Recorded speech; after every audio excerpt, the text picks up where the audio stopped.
Hello, everyone, and welcome back to the Best Care Anywhere podcast. I am your host, Anthony. Difficult, you may ask. I find myself struggling with that very question, having just asked it myself. Joining me, as always, the Lord moves in mysterious ways, but he takes the cake. It is Ethan Wilson. Yep.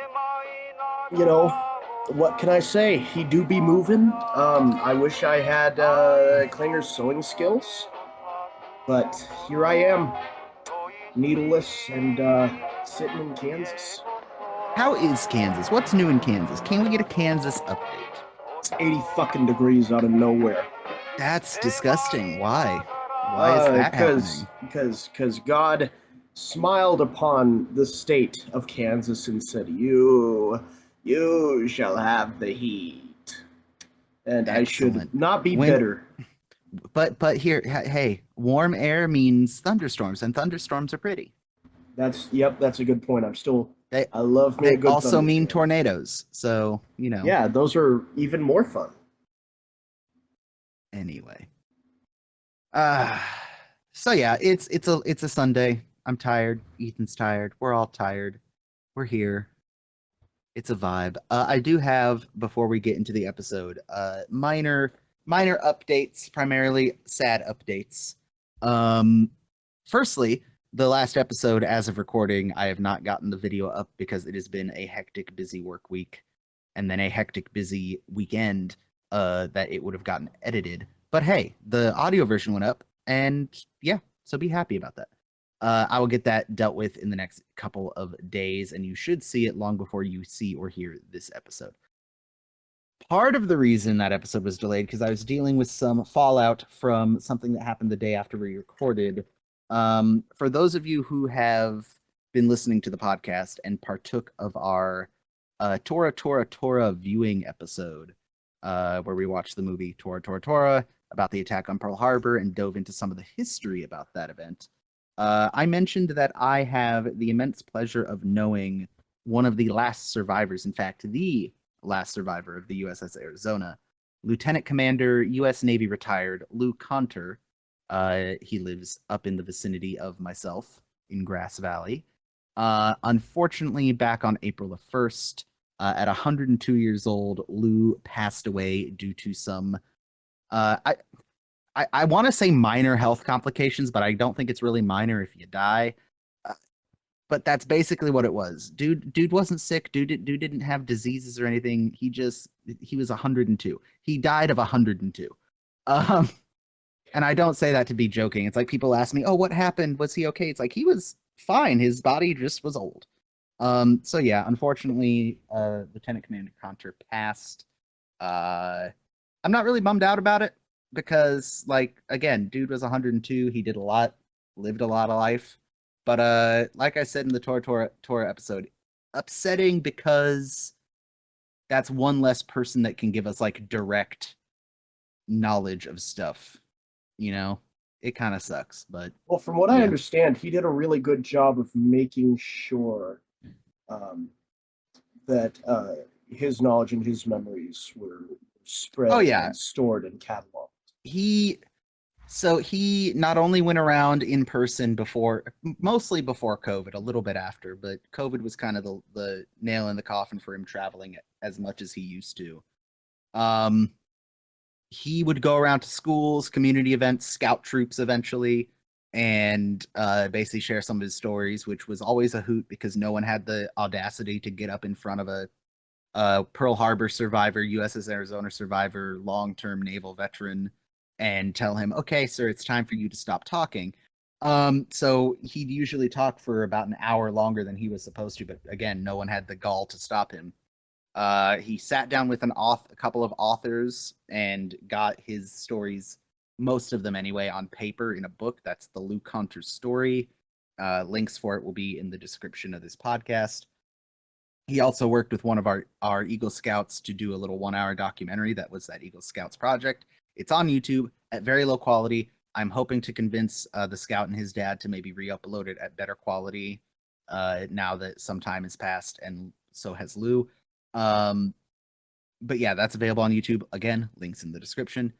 And yeah, dude was insane. Some Cliff Note version of his service. Joined in 39, joined the Navy in 39, served on the Arizona from the beginning of 1940 to obviously December 7th, 1941, when he was aboard the Arizona when it was struck by a 16-inch basically armor piercing naval shell that was modified into a bomb, and detonated the 1 million pounds of black powder in the forward magazine storages of the battleship. Miraculously, he was unhurt, but he was one of only, I think it was like 335 sailors to survive the Arizona out of a ship's complement of 2,100. So, yeah. Of the casualties at Pearl Harbor, I believe the Arizona accounted for half, if not two-thirds of them, 1,177. He went on to become a naval aviator, flying PBY Catalina flying boats that were modified to be batshit insane. They're basically America's first stealth bombers. They were outfitted with machine guns, 20 millimeter cannons, 100, 500,000-pound bombs, torpedoes, whatever ordnance they could, and they would do night raids against Japanese shipping, like the badasses they are. Lou was shot down twice. Jeez. They would also do search and rescue and reconnaissance missions, and they were responsible for evacuating 200 Australian special operations men, the Coast Watchers, the ones that would actually, hide out in the jungles of New Guinea and report on Japanese troop movements and shipping movements. But when the Japanese, in the early years of the war, they were still making ground and taking over, they had to extract the 200 Coast Watchers. An event at which he was invited to partake in a tribal dinner by one of the New Guinea tribes, to which Lou describes that they were going to go up the river to another tribe, steal a girl, and cook her for them. And Lou politely said, "No, we must be getting back. Thank you." Dude, Lou, the casualness that Lou describes being offered a young girl as a meal, he's just like, no, thank you. So kind of you to offer. What are you supposed to do in that situation? Leave. Yeah. Shoot. Sorry, I had my fill of young girl earlier. I couldn't possibly eat another bite. Please. But Jesus. Oh God. After the war, he went into the Naval Reserves, was called back into active service aboard a carrier, as an aviator, I believe, in the Korean War. That would be the USS Bonham Richard. And then the end of his military service was marked by him being one of the people who developed and really got going the SERE program for naval, and then later almost all aviators across the branches. They have their own version of it. SERE, or SEER, is survive, evasion, resist, and escape. It's essentially the training pilots are taught to, hey, you've just been shot down behind enemy lines. Here's, 5 easy tips on how not to die. But it was a very intense course. I've had the privilege to see some of the paperwork and notes on it from when it was being developed that Lou kept. Insane, absolutely insane. The problem that the military was having is that a combination of problems, especially late into the Korean War and early into the Vietnam War, was we have missiles now, so obviously we don't need to learn to dogfight and shoot guns. And then the North Koreans and North Vietnamese, who happen to be flying Russian planes and maybe Russian pilots, quotation, wink, wink, nudge, nudge, did not have missiles and were still using guns, and were out fighting our aviators because they weren't taught. This is where the Top Gun school got formed, was to teach basic fighter maneuvers. Despite being able to shoot at enemies from distance with missiles, they realized pilots still need to know how to gunfight, essentially, and maneuver and get position on enemies. The other part of that is, because so many pilots were getting shot down, it is becoming evident that they don't know, once they're on the ground, they're now a foot soldier. That's not what they're trained for. So in order to give them better tools at their disposal to, again, survive and evade the enemy, and then, if captured, resist and potentially escape, Lou and a bunch of other guys came up with the basic tenets of this course.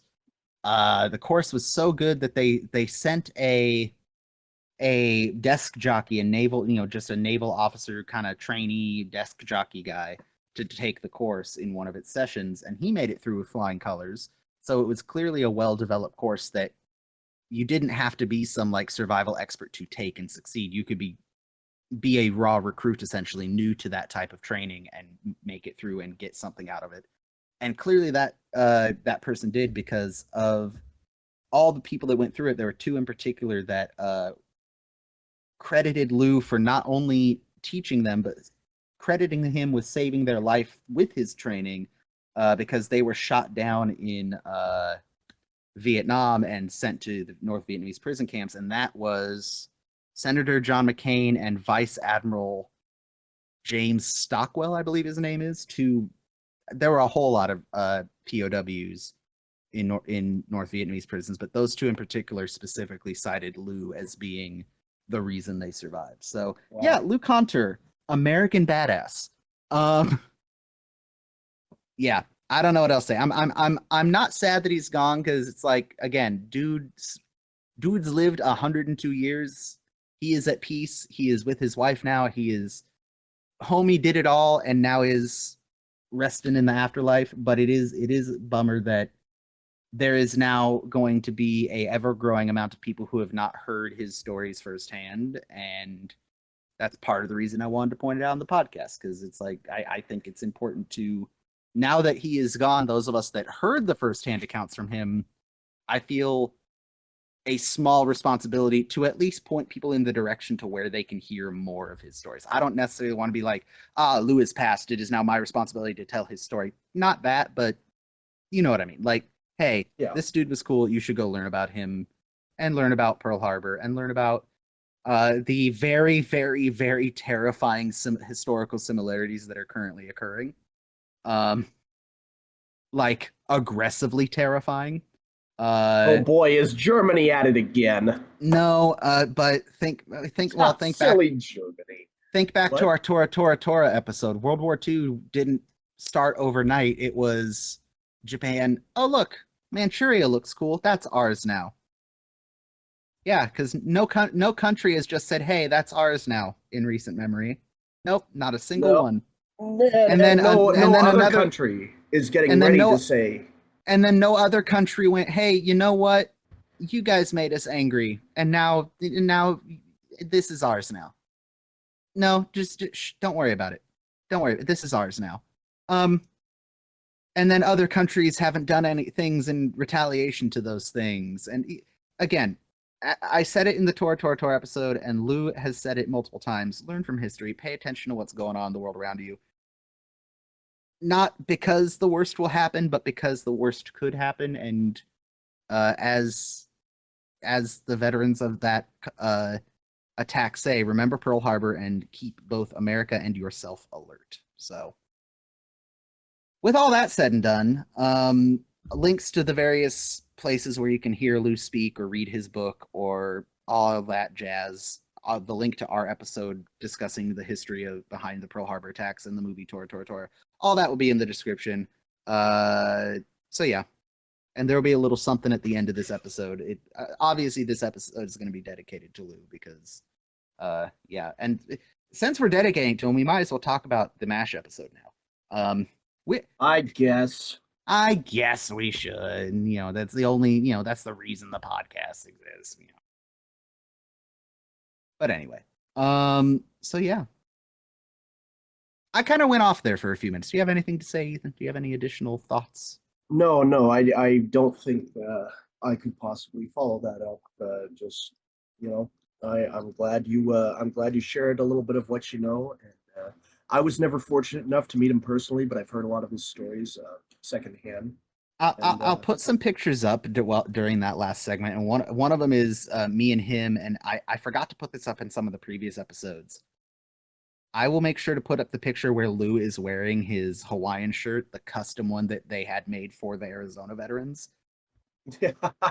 I have absolutely no right to that shirt.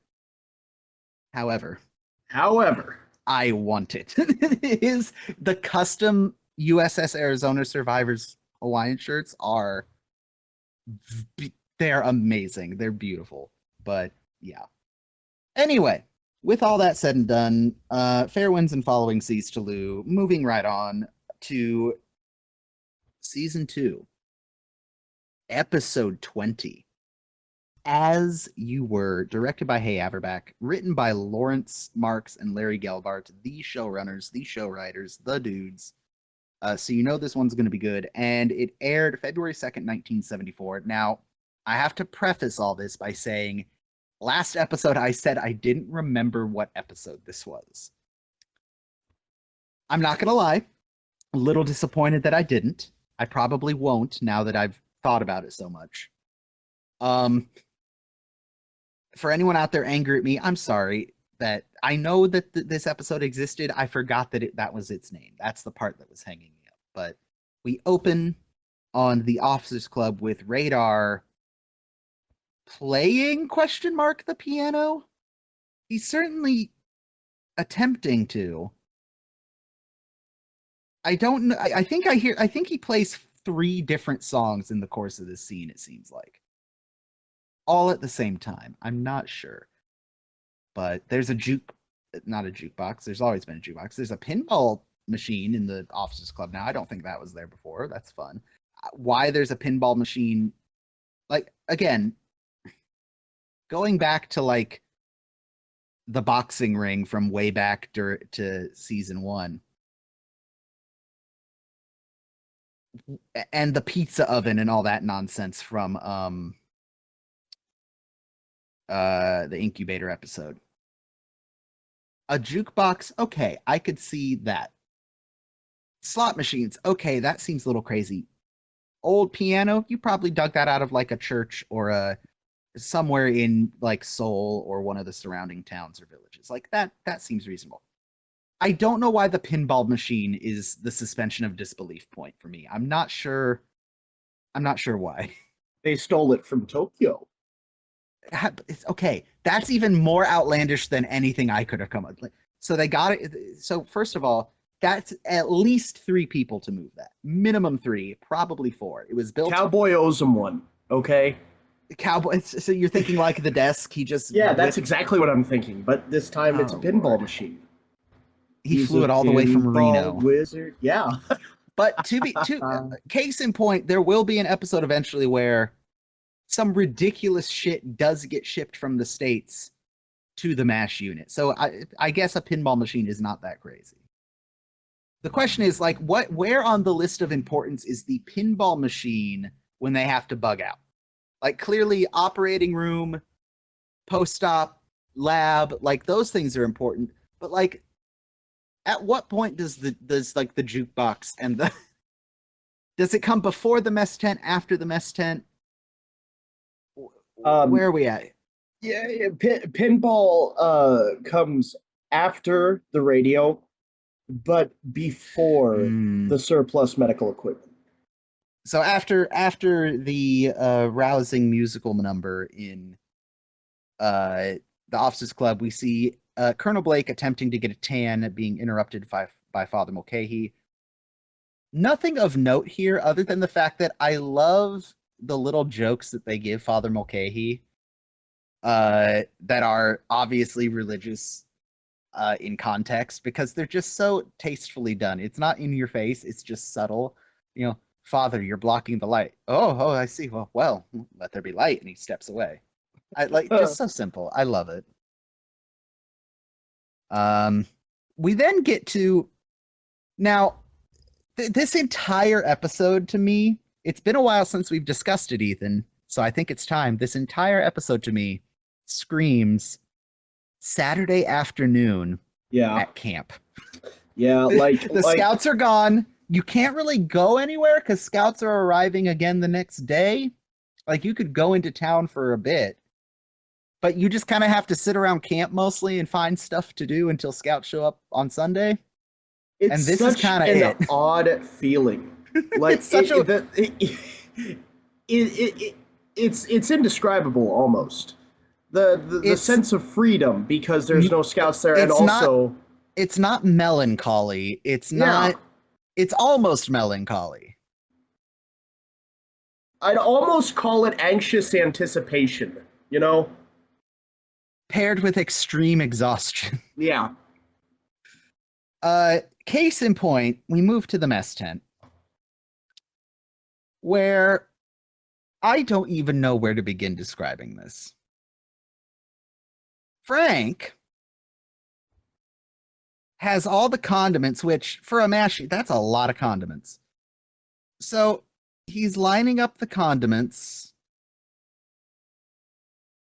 in front of Hawkeye and Trapper. They're trying to ask him, hey man, what's going on? You okay? Everything okay at home? And he's like, and we get this really weird point of view camera shot.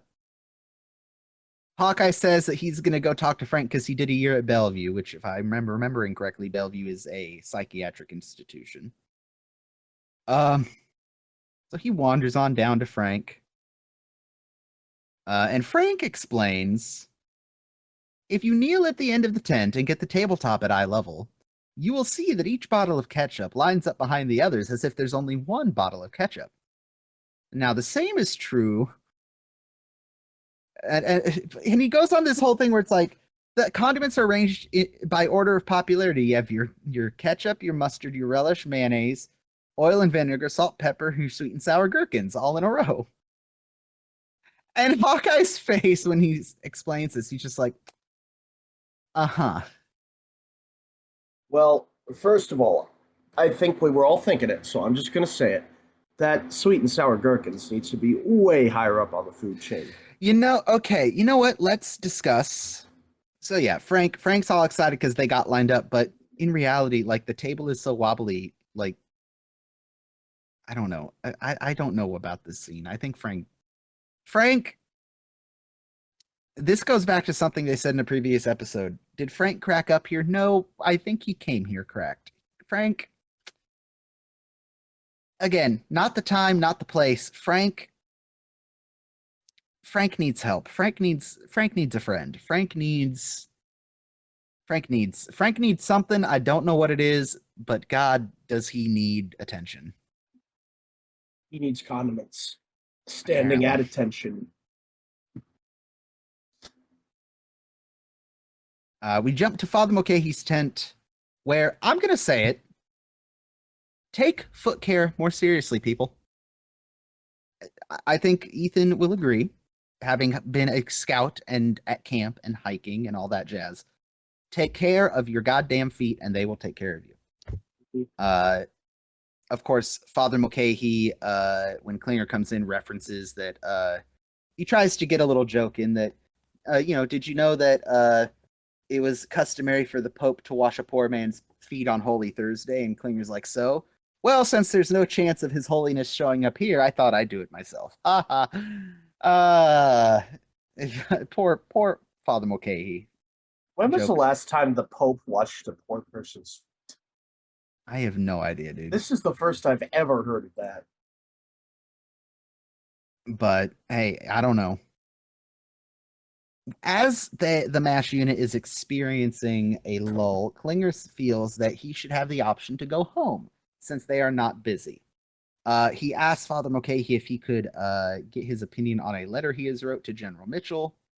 Dear General Mitchell, here is one more picture of myself to demonstrate that I am unfit for military service. You will notice that the dress I am wearing, hands picture to Father Mulcahy, and probably my favorite line in this entire episode is Father Mulcahy looking at the picture and just going, oh dear. Oh dear. It is a replica of the dress worn by, I already forgot her name. Not Alfred Krupp, that's the Nazi Rita Hayworth. Rita Hayworth. I seriously doubt it was Alfred Krupp starring as Gilda.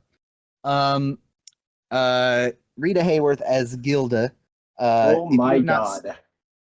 Are you looking at a picture of Rita Hayworth? I'm looking at the picture of Rita Hayworth in the dress from the movie.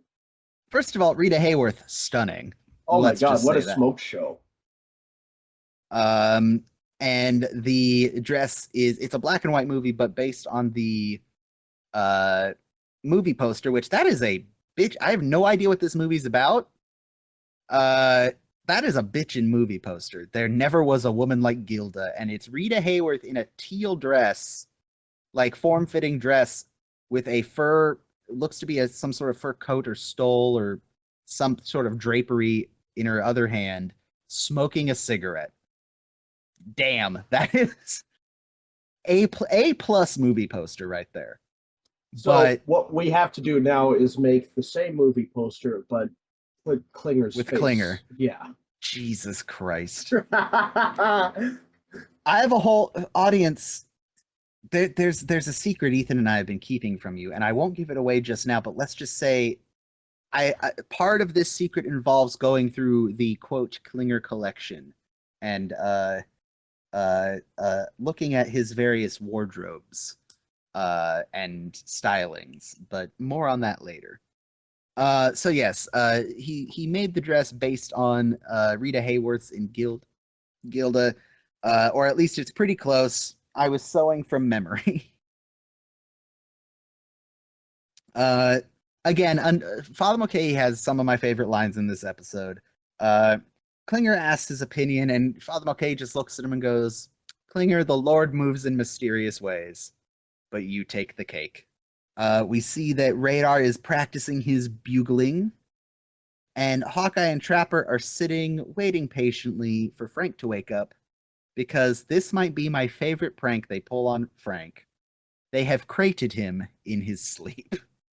So I've been giving this a lot of thought as to how you would pull this off.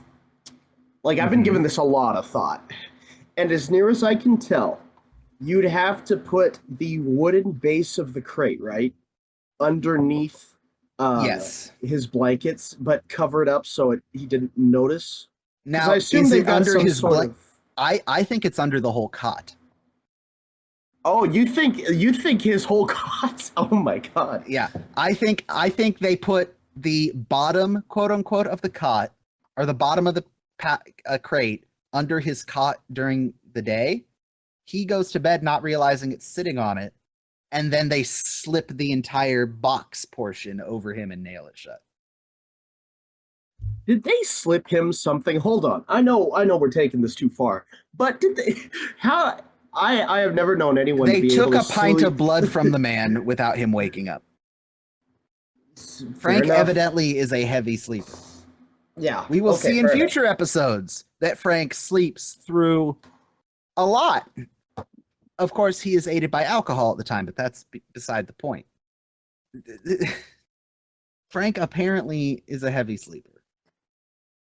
So yes, they have crated him in his sleep, and I love when he realizes, he starts screaming. And then he goes quiet for a second. Is anybody there? Anybody where, Frank?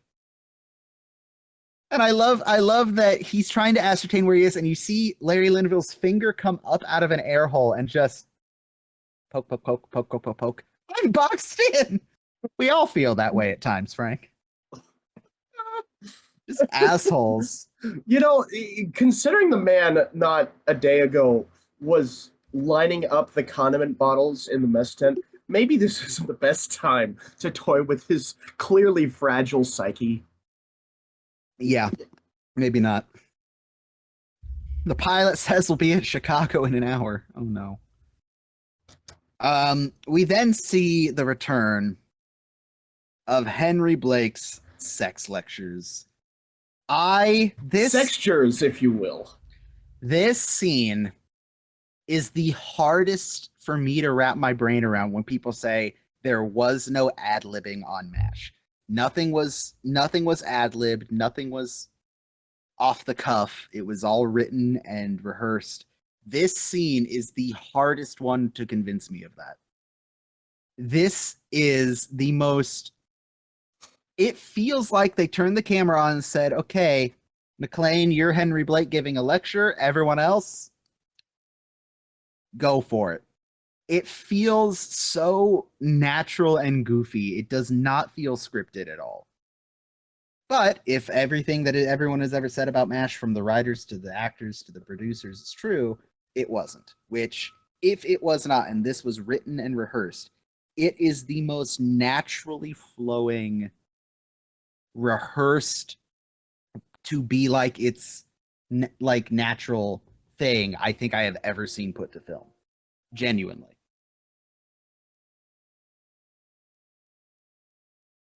Thoughts, Ethan? I'm watch through of myself and trying to discern. The problem is McLean Stevenson plays Henry so convincingly that it's hard to tell, what is just little acting ticks he picked up along the way and what was written down. The way he kind of stumbles around his thoughts. Uh, where is it? It's like they said Henry's going to give a lecture to the camp. McLean attempt to give the lecture in character. Everyone respond in character. McLean try to answer them in character. Go. And they did that like 4 or 5 times, and this was the shot we got.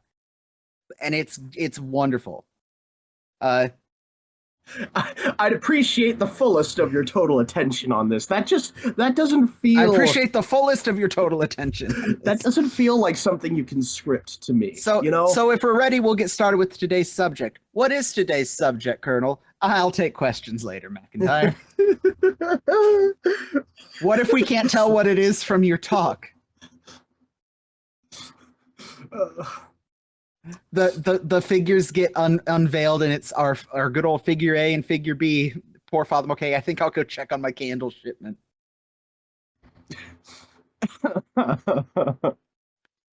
Well, here we are again, our old friends, figure A and figure B. Man, woman, mom, dad, boy, girl. Maggie and Jibs. Oh my goodness. About Jack and Diane. Jack and Diane. Yeah. Laurel and Hardy. Wait, no, that's not. Beavis and Butthead? Now, the human body, whether she be B or he be A. I love that so much. I guess I don't have to tell you what you figure Bs are blessed with. This is, for me, this is the line that, based on his facial reaction, it seems like McLean Stevenson made it up in the moment and said it. Some of you are going back home to your wives. Some of you are going back home to your sweethearts. Some of you, for all I know, are going back to both. It seems like it's in the moment. It seems like it's not scripted at all, and it's just brilliantly done. Again, everyone in the scene should get credit. McLean in particular, but even Wayne Rogers and Alan Alda for their responses.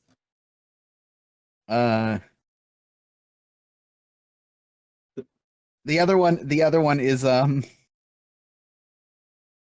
it's Saturday night. You got a 24-hour pass.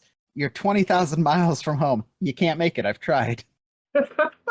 You walk into a bar, it's full of B girls.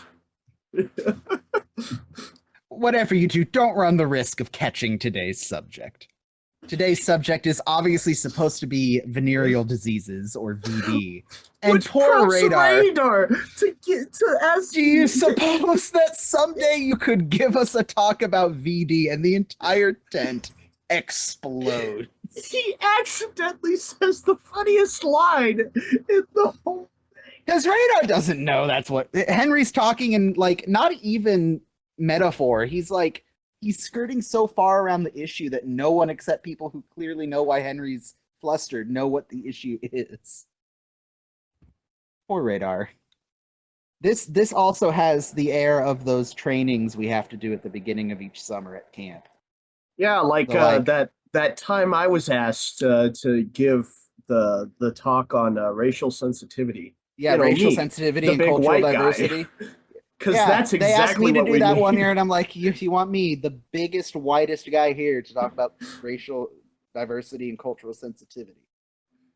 Yeah, if they had made me go through with that, I probably would have stammered like I would have walked. I would if they had made me go. And I pointed out, like, hey, maybe I should talk about like safety in camp and how to respond to emergencies, since I've done that in real life on scouting events. They're like, ooh, good point. I swear to God, if I was asked to do the cultural diversity, I unabashedly would have pushed the 1/8 Cherokee of myself to the front and been like, "How, brothers?" Oh my God! Oh, good Lord! Oh no! No, I would absolutely come and say, obviously, I was asked to lead the cultural diversity training because awkward silence from the audience. Because I'm 1/8 Cherokee. Yes, thank you, my brothers. Like, which is why I didn't do the training because I'm like, I can't be serious if you're gonna ask me to do the cultural diversity training. Yeah, you can't expect a person to be serious. Oh my gosh. But you know So what? yeah. Go So ahead. the meeting is a shambles. It breaks up after that. We then get what is probably the most iconic scene or image from this episode. Klinger comes to the swamp where Hawkeye and Trapper are playing cards with 2 large packages from the Peerless Costume Company of Philadelphia. What, pray tell, could they have ordered? Only time will tell. We see that Margaret and Frank are having a discussion. Yes, Ethan? Oh, I was just going to say they ordered more pinball machines. Yeah, obviously more pinball machines. Frank is experiencing a problem. This is something that Frank is known to have. We've seen Frank have back problems previously in the show. I believe that was actually Sometimes You Hear the Bullet. He went into traction and tried to get a Purple Heart out of it because he's an idiot. We learned that he is having a hernia. Oh boy. Essentially a hernia is I don't even like discussing it. I don't like thinking about it. No, I don't either. Yep. Yeah. This is let's put it this way. Lift with your legs, not your back. Lift with your legs. Don't put undue strain on your neck muscles, back muscles, or in this case, your abdominal wall muscles. Or else things can happen and break, and then things that are behind that abdominal wall go places they shouldn't, and it's very painful. And no, don't do that.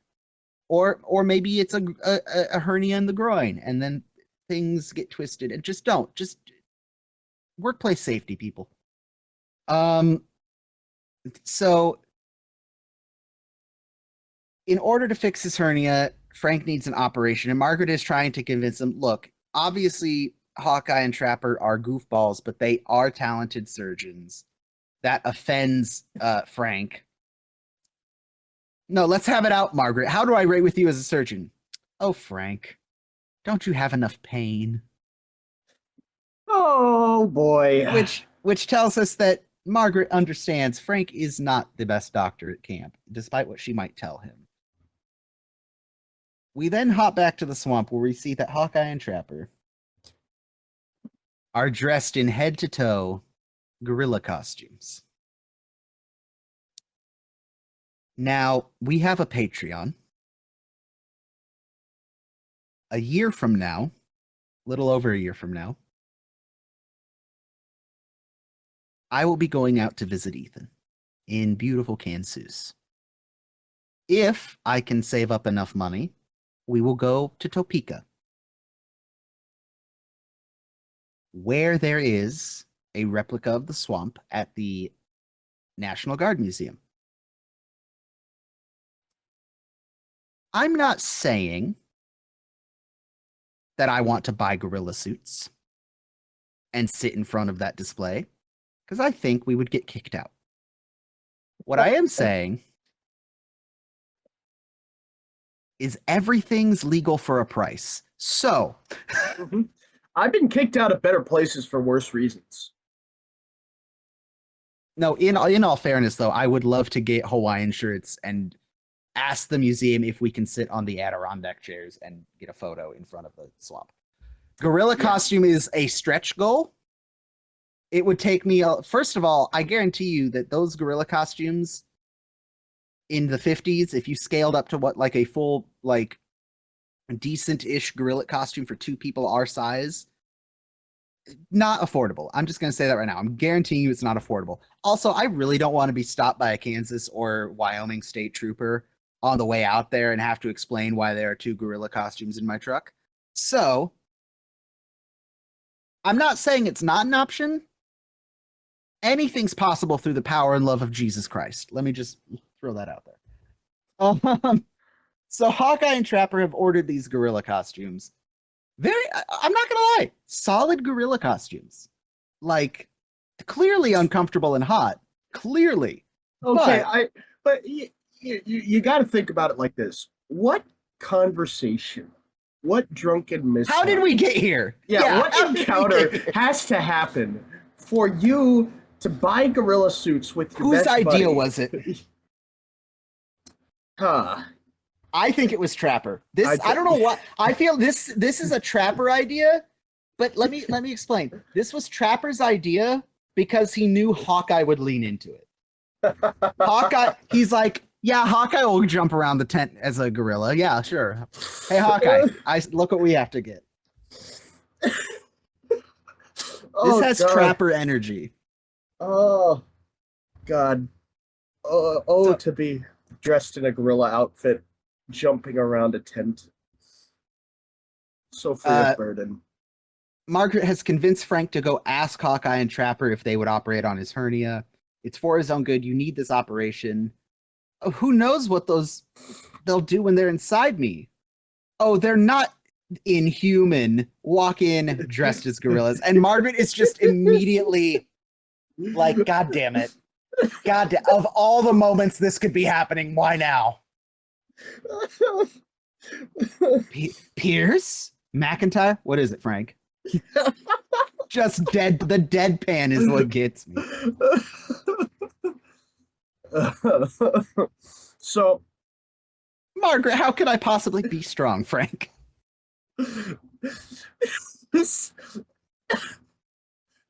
I want to talk to you both as doctors. I can't. You're checking him for fleas. They're checking he's asking for help. Mm-hmm. I'll have to discuss with my colleague. And of course it's Trapper that's like screeching loudly. We'll do it, me and the missus. Good God, this is insane. And yet, despite how insane it is, it still doesn't it's out there. It's ridiculous that they have gorilla costumes at this MASH unit. But it's not completely, it doesn't break. Again, I was kind of joking earlier about the pinball machine breaking the suspension of disbelief, but the gorilla costumes really don't to me. Like, it's not as goofy as like something you might see in like Hogan's Heroes or McHale's Navy or something like that. Like, for some reason, this, as goofy as it is, doesn't seem out of the realm of possibility. And I think that's what sells it. Like, yeah, of course you could probably get gorilla costumes shipped to your unit and goof off with them. You probably shouldn't, but you could. In all fairness, I'm pretty sure in the 50s, the Sears catalog was still doing mail order, build-it-yourself homes. So this is, well within the realm of possibility. I do believe that the Sears catalog will feature predominantly in a couple episodes, actually, because of that. But, yes. Spoilers! Okay. So Frank, it's slow, so they get Frank into the OR. He's all ready. He's still nervous. He asks Margaret, if anything should happen, would you write my wife? Are you out of your mind? Trapper comes in. Evening, chillin'. How y'all? Oh, Lord. Poor Frank. Poor Frank. Like, he really does not want to be operated on by these two. Do you think yes, that at this point in time, his ego is so large that he genuinely does not believe they are qualified surgeons, or does he just not trust them for their? So, in fairness to character. Frank, explain to me from Frank's point of view anything Hawkeye and Trapper have done that would give him confidence that they would not fuck with him while inside of his body. Ooh. Yeah. Like, clearly they won't. Clearly, Hawkeye and Trapper are not going to do anything untoward to Frank. That is a line that they, for the time being, will not draw, or not cross, I should say. However, Frank is known to cut corners and mess up in surgery, so maybe it's a little bit of projecting much on Frank's part. Yeah. But also, again, to be fair to Frank, these are the guys who created him, who got him to drink beer to the point where he had to piss in a tent, who put a pancreas in his boot, who Princess Stole and the his Pea blood. treatmented him, stole his blood. Like, if I were in Frank's shoes, like, with Frank's mindset, yeah, I don't know that I'd be thrilled with Hawkeye and Trapper sticking their hands in me either. Like, it's not like But he has a you lot word of that choice. differently. No. Fair enough. So the lull has been broken. Wounded are on the way in, so they can't tie up an operating table with elective surgery for Frank. So we jump past the commercial break. We are in OR. The joint is jumping. You will hear Margaret scream, "We need more sponges here," I know. as I predicted. Literally every episode, I've been listening for it subconsciously, and this time I heard it, and it. So thanks for that. We need more sponges here. We need more sponges here. I can't do a good Margaret, but you know what I mean. Mr. Straussman, whose first name I'm forgetting, is it Todd? I think it's Todd. Yep, Todd Sussman. It's Todd Sussman. You remember him from the Operation Nose Lift episode. He is back as our PA announcer. He is announcing that due to heavy incoming casualties, the mess tent will remain open all night. Unfortunate. Henry's tan has become a sunburn, which, god damn, that must hurt. That is I fortunately had a really, really bad could not move sunburn one time. Never again. I will never make that mistake a second time. God. Nightmares. You got lucky. You didn't have the friends I do, because with friends like these, who needs enemies? You know, the kind of buddies that wait until you're nice and sunburned and give you the old 5-finger star. You know what I'm saying? Mm-hmm. Just a real good slap on the back.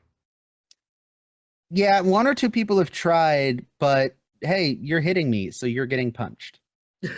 I have decked a couple of people. I've told the story before. I do not like my personal space violated.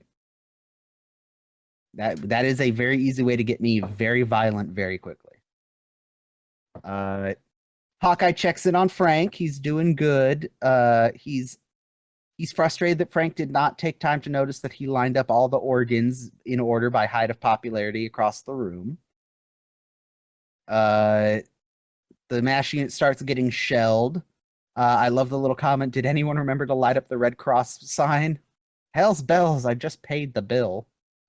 I love it. Just a little banter going on in OR is good. I'm sorry, laugh track / people in the OR. Henry's joke that he's telling this man's fortune by reading his bowels was not funny enough to make the entire OR come to a stop and laugh for 2 seconds. I'm sorry. I'm going to be that guy. Father Mulcahy comes in to inform us that they are very low on whole blood, so he is tasked with rounding up donors, which is ironic, as I believe Hawkeye points out. You've just been promoted to vampire, says McIntyre. Turn in your cross, says Hawkeye. Radar is attempting to get the artillery fire shifted away from the unit. He finds out that it is a friendly artillery unit shelling nearby, because their orders were to, quote, knock the enamel off 500 bedpans. Okay. Klinger is donating blood like the good human being he is. The shelling continues. Frank foolishly, knowing he has a possible hernia or an active hernia, tries to move an equipment table by himself by lifting from the abdomen, and rightfully so, his hernia strangulates. I'll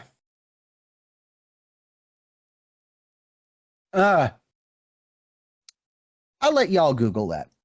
I'll let y'all, that's a fun Google for the audience. That's homework. Yeah, don't go to the images. Do not. Just look up the definition, okay? And then live in blissful ignorance. I love Frank's desperation. You gotta operate now.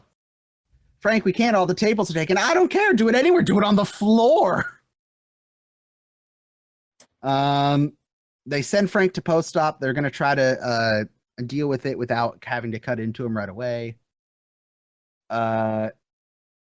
Radar is going up the chain of command, pretending to be Major O'Reilly to get the shelling stopped. He says first confirmed age for Radar, he is 19.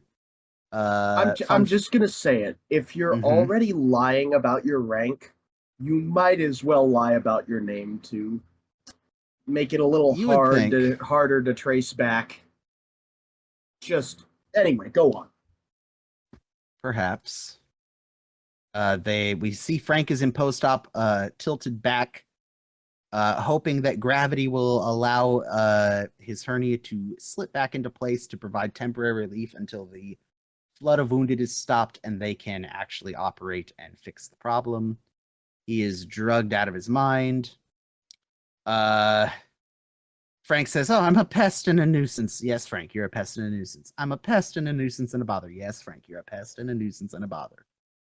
It was naughty of you to pack me in a crate. I could have suffocated. No chance. We made air holes. We put lettuce in and a carrot and newspaper in case you had an accident. Do you think the principal saw us? Yeah, do you think the principal... Now, this line is interesting. He says, "Fred," and Hawkeye leans in. "Yes, Frank? Do you think the principal saw us?" That has led to a lot of speculation as to what Fred and Frank were doing that Frank would be concerned someone saw. And considering some of Frank's insecurities we are going to see in a very soon to be seen episode, and some of the jokes that are made at Frank's expense, there are several theories as to what Fred and Frank may have been doing in private. But I'll let the audience ponder that one. I don't know if I believe him. Frank is insecure. I don't know the man. That is a conversation for another episode. You're very quiet over there, Ethan. What do you think? Are you contemplating Frank's childhood? I'm trying to think of that friggin' song. Hold on. Oh, Me and Julio Down by the Schoolyard, song by Paul Simon. That's a pretty accurate representation of what's running through my mind right about now. Yeah. Man. Paul Simon. That's going. Hang on, I gotta add Paul Simon to my list of. There you go. For the grocery outlet playlist. Me and Julio down by the schoolyard. Oh God. Well, I'm on my way. Ethan and I briefly worked at the same grocery outlet out here in California, and yeah, late '60s or '70s soft rock was the station we played. That is to say, he got me a job in my time of need at the grocery outlet there. And John loved you. Yeah. My favorite thing is he put you in the wine department and you knew jack shit about wine. Oh, have I told this story on here yet? Oh, yes. I think it's because wine has come up a couple times. You just completely bullshitting these old white women on wine. Yeah, absolutely. You know, they ask for recommendations, and far be it from me to disappoint the customer, so I lie to them. And it's fun. Because I'm looking for a wine, grabs random wine off shelf, drink this one, made of grapes, very good. I'm looking for something for the afternoon. Well, are you looking for a desserty or is something with a little bit uh more range to it? What are you thinking? Just Oh, completely making shit up. something to pair with a charcuterie board. Well, this one has a real oaky This aftertaste. this one has a pig on it, so I guess I don't. uh remember, kids, always lie to the customer. But There's yeah. see the thing is at that specific grocery outlet, the owner was very into wine, and he knew the customers who were very into wine. So he would talk to the customers who were very into wine because they would come in when they knew they got wine deliveries. Everyone else is just some random person who thinks they know about wine, but really, you put three glasses in front of them that are three vastly different price ranges, and they can't tell the difference. So realistically, John kind of knew, like, hey, just sell them wine. They don't know. Like, Although circling back to what got us on this tangent, if I hear Michael Martin Murphy sing "Wildfire" one more time, I'm going to shoot myself. That one was always on when I got there for the early morning stalking. And when I say early morning, I did some of the like 2 or 3 a.m. shifts. oh, gross! I forgot you did opening stocking. That's Yeah, disgusting. yeah, and no, never again. I'm not that strong. I'm not that guy. Mm-hmm. So we see that Hawkeye comes back into the OR uh, after Father Mulcahy goes around taking everyone's orders for food and drink. Margaret asks how Frank is. He says he's what does Hawkeye say here? We've got him on his head and sedated. Uh, she says that's very decent of you, Pierce. Oh, I owe it to him, of course.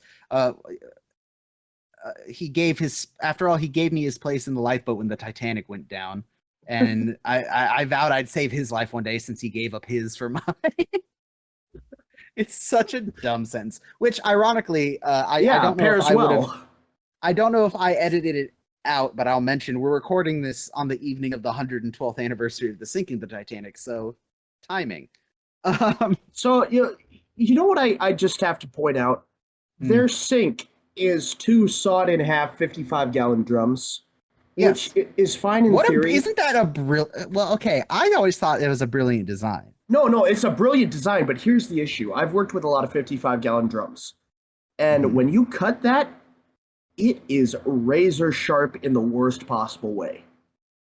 You can't buff it or sand it down at all or round it over at all. I mean, you absolutely can, but it doesn't look like they have. Like, honestly, what I would tell them to do is to, what I've always done in cases like this is take some, like, plastic tubing, like they have a Oh surplus yeah, of. yeah, I'm looking at it now. Yeah, that looks like Yeah. like the surgical tubing or something, or Yeah. even just a wood frame. To Yeah, that just looks keep you raw from metal. cutting the shit out God. of yourself.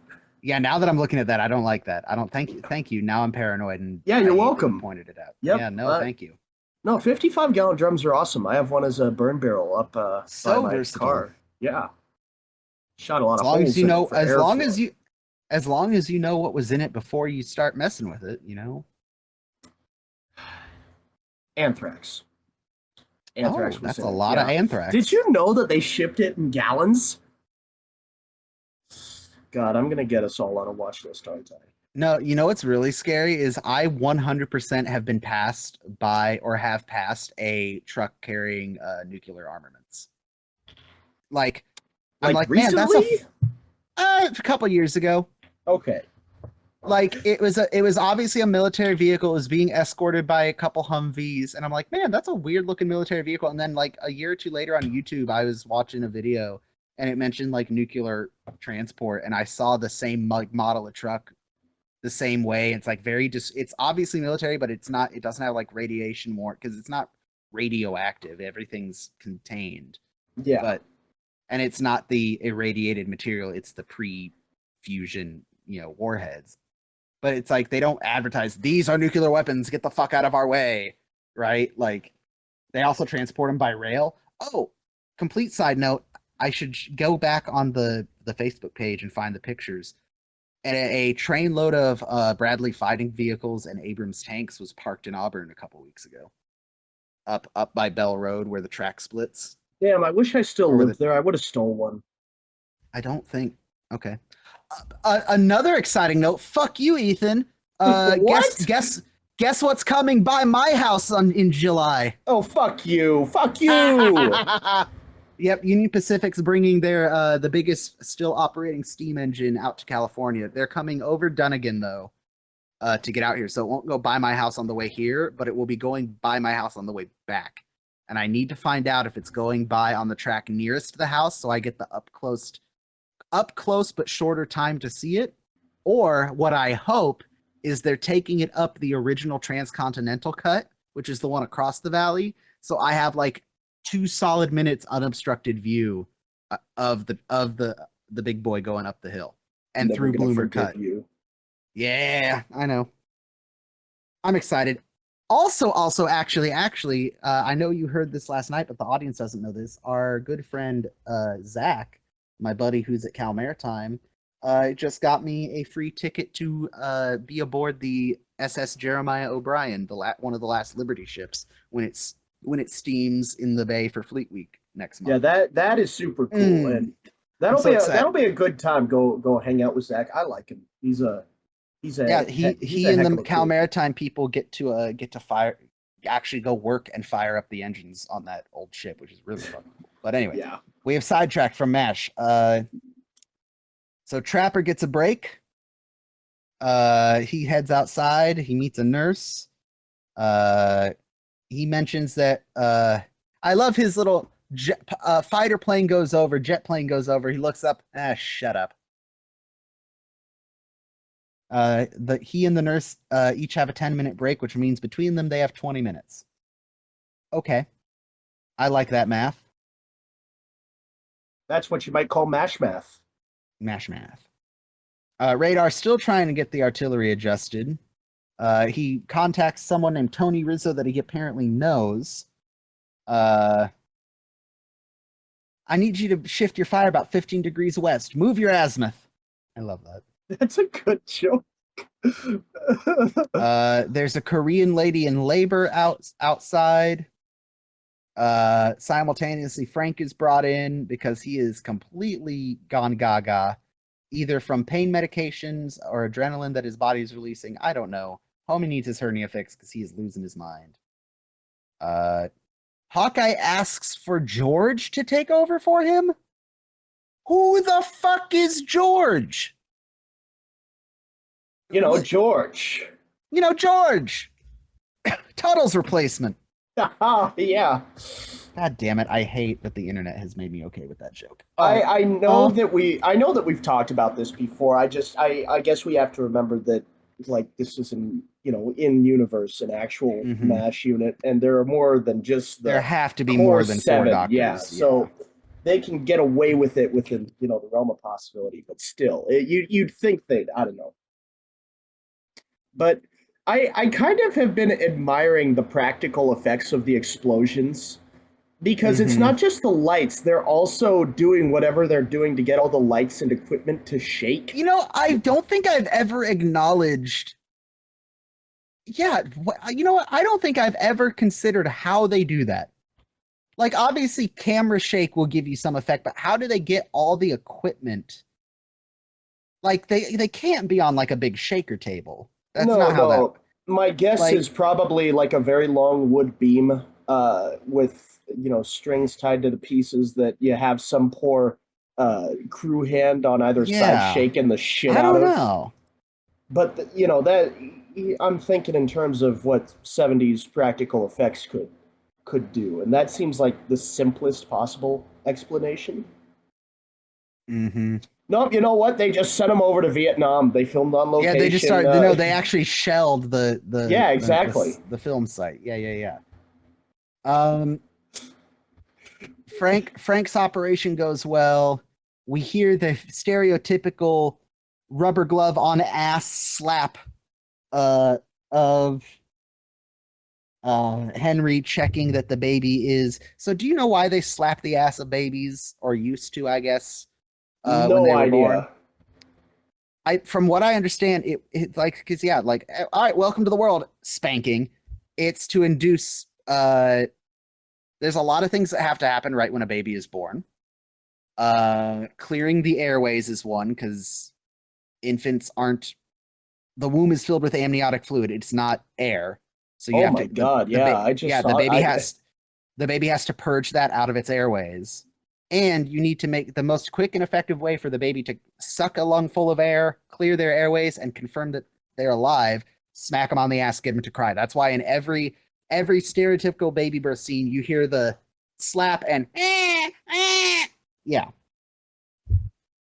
So yeah, God damn. um, Didn't realize that part of a doctor's job was just slapping babies. just beating the shit out of infants. Yep. Is it too late to No, change majors? no. Wait, whoa. Wait, whoa, hold You on, want to go through whoa. 8 more years of school? Okay. Oh, at least 8, because I'd have to start from scratch and then you do residency. Honestly, no, I don't like the school I've had to go through it. It's for, business and Goodness. marketing. The Fuck yeah. medical school. God. I respect the people that do that. Like our friend Ben, to get off Oh tangent God. once again, is getting pinned uh, next month. Like he's Oh, completed that's his right. Yeah, yeah, yeah. yeah. So Allegedly, he's coming back to California and wants to hang out. Unfortunately, you're not here. Haha. Um, well, you know what? Fine. So I know that it's an incredibly tough journey. That said, my opinion of higher education as a whole is in the gutter, so to speak. So I like you people that are training to save the lives of people like me who are ignorant and don't want to know better. At the same time, we should burn it all to the ground. You know what I Ethan, mean? I'm gonna ask you a very strange question. Okay. Did you just take a drink from some sort of vessel? No, my throat is dry as shit. I Okay. drank my water too quick. Why? Something weird happened with your audio for a second. It sounded like you momentarily were in like a big, I don't even like it sounded for a second like you were talking from like a 10-foot wide culvert. Like it sounded a little echoey, and then it came back. I'm like, I don't know what the fuck that was. He was transported to a metal tube for a Oh yeah, sorry. That's my that's my basement twin. That's the basement dungeon. It's fine. Yeah, it's yeah. Anyway, what That's were we weird. talking about? Nash.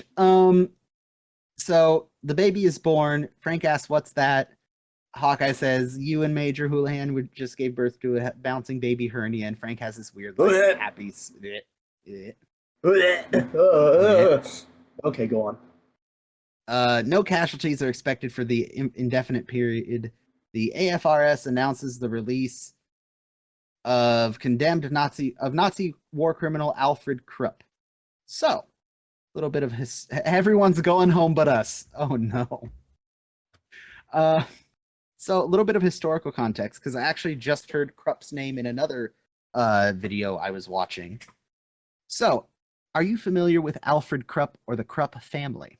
I have a passing knowledge of him. I know he looks like a somehow more evil version of Sigmund Freud. Oh Um, God, he but kind of does. yeah, I'm decently familiar with what he did. He was like he was a big steel manufacturer. He was sort of the um uh Pullman or not the Pullman. In a sense, yeah, a Pullman or a yeah, I can't think of any of those guys' names all of a sudden either. Um, Yeah, I can't. Carnegie, Pullman, Steel guy. Vanderbilt. Yeah, it was Carnegie who was the steel So, industrialist. so do you know what the Krupp family specialized in? Uh, mm, Surprise me. Well, well, the Krupp family, their companies specialized in steel production, and then they branched out in the 20s and 30s, um, to lots of commodities, utilities, trucks, guns, howitzers, tanks, U-boats. battleships. Um, yeah. The Krupp Corporation was Germany's, think like Boeing or Lockheed Martin. They were a civilian manufacturer, but they also had a lot like this is something I don't think a lot of people appreciate from World War II. Every major company in America made war material. You had KitchenAid fucking the KitchenAid factories were pumping out B-25 bombers. Like, I'm not even joking. Yeah. But for Germany, the Krupp family, the Krupp Industries was one of the big powerhouse industries for Germany.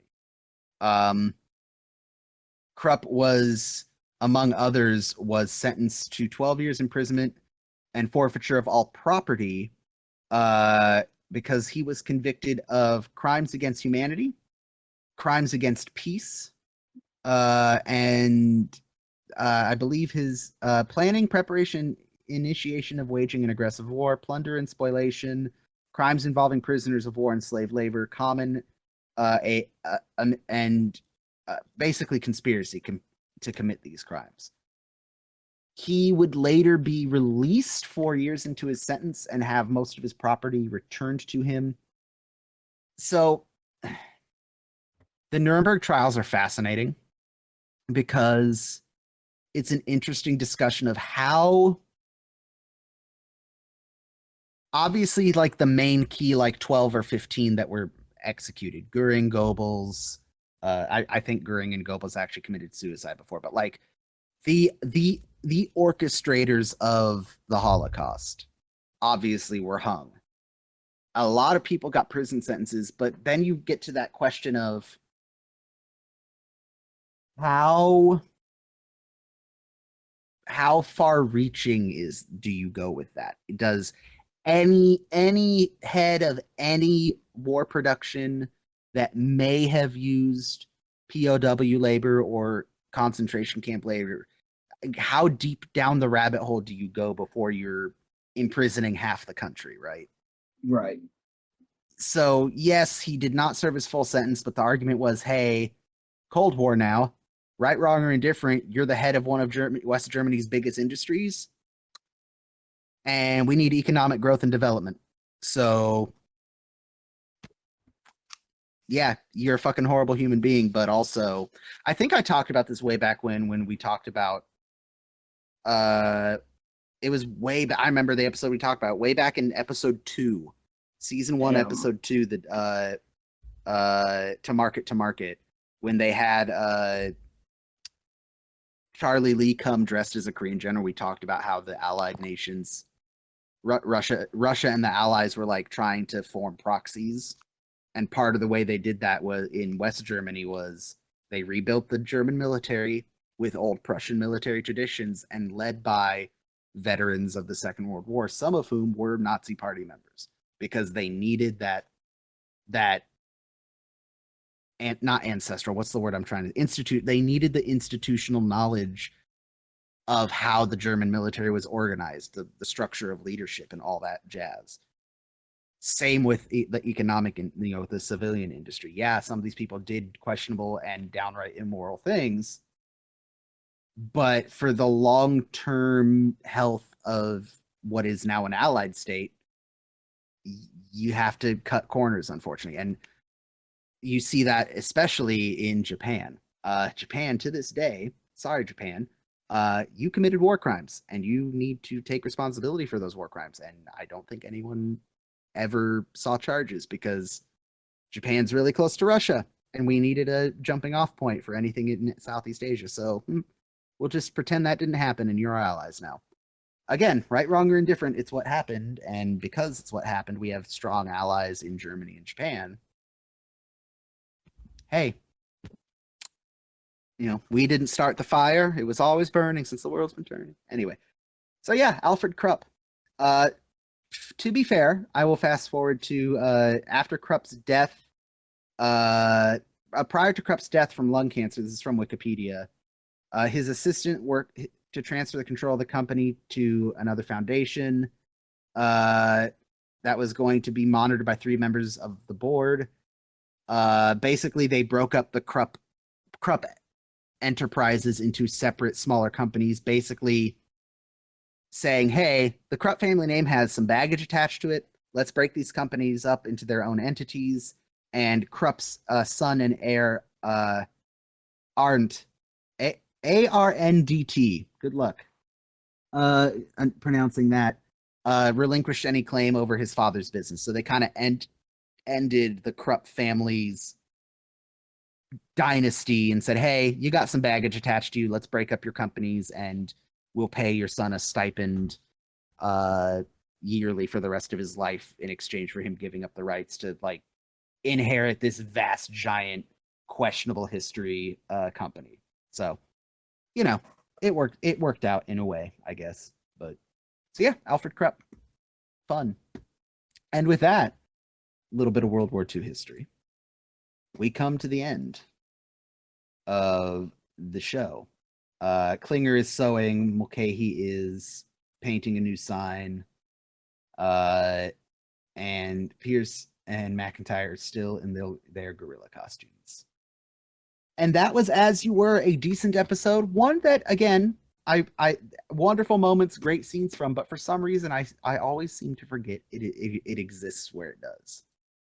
So yeah, Ethan, what are your thoughts now that we've reached the end of this fabulous episode?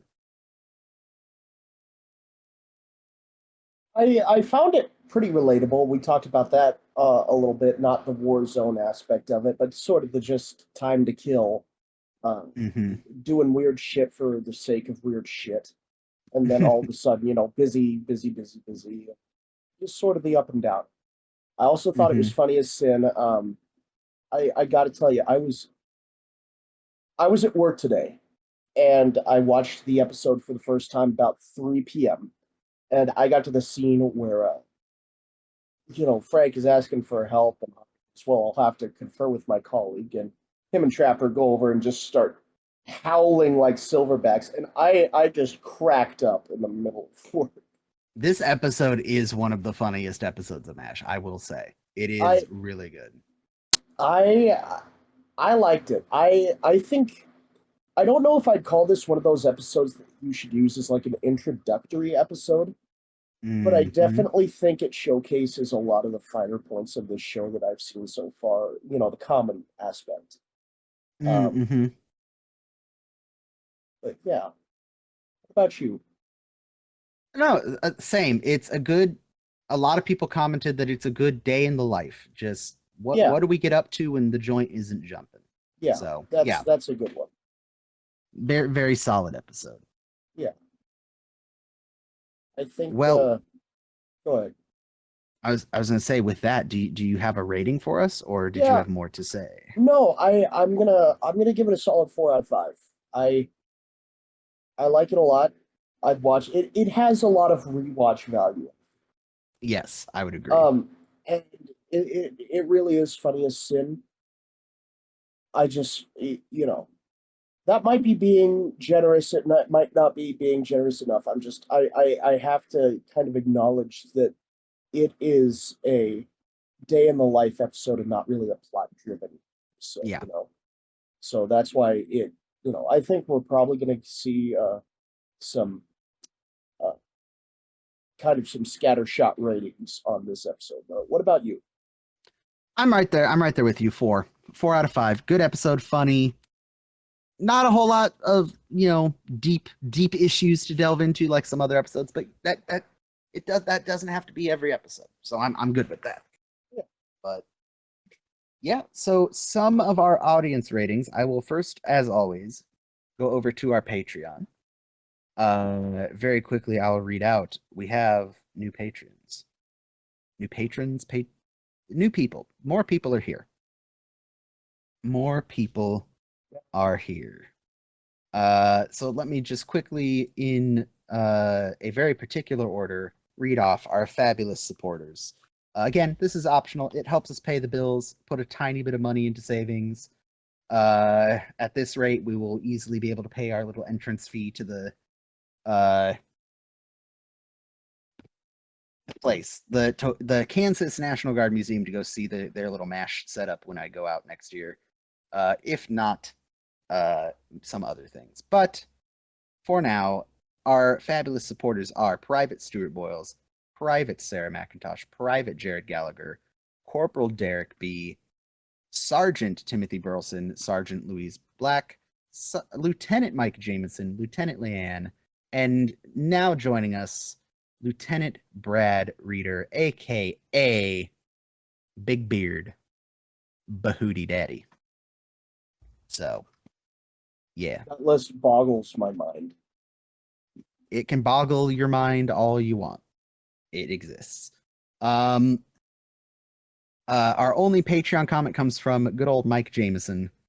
Another episode that seems to get lost in the shuffle, unfairly, I think, because it has some iconic moments and set pieces, whether it be the disastrous sex lecture or Hawkeye and Trapper in gorilla suits. Throw in some amusing Klinger antics, Radar promoting himself as he tries to stop the shelling, and a half dozen classic lines, and you've got yourself a 4.5 out of 5 martini winner. I read that as martini wiener at first. I'm just disappointed I haven't found the Peerless Costume Company of Philadelphia yet. They're local to me, and I need a gorilla costume. Hey, if you find them, let us know. Hopping over to the hell site that is the hell site formerly known as Twitter. There we go. Bella Sissa, definitely one of the more lighthearted and fun episodes of season 2. Frank in the Crate is funnier than the gorillas to me. You know what? Frank in the Crate's good. Crated Frank is solidly good. Hot Lips is still Hot Lips, but she's holding back the grins more often.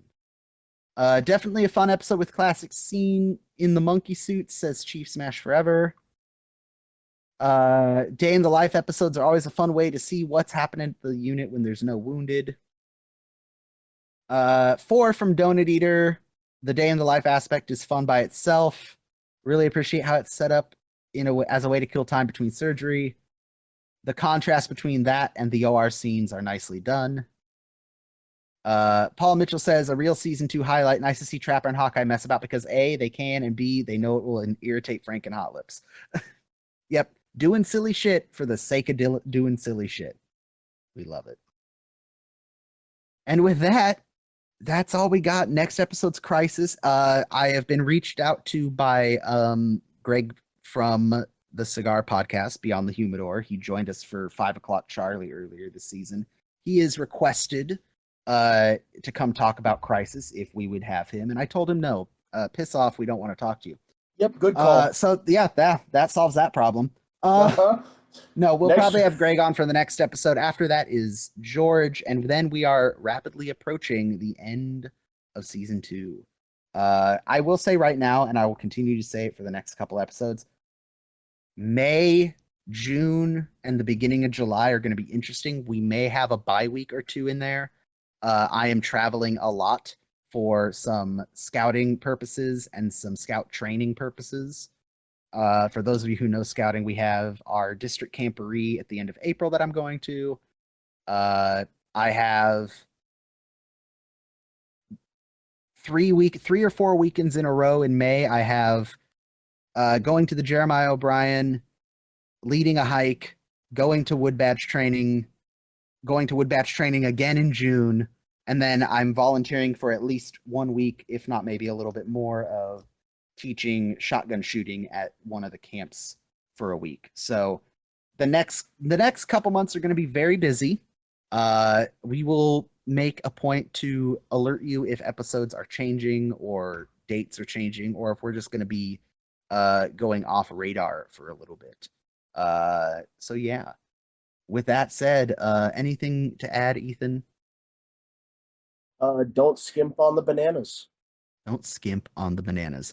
We are going to close the episode a little differently today. Again, this episode is going to be dedicated to the memory and service of Lieutenant Commander Lou Conter. As such, we will be closing out both the video and audio portion of the podcast with the playing of the Navy hymn and a little memoriam to Lou. So thank you for joining us. We'll catch you in the next one.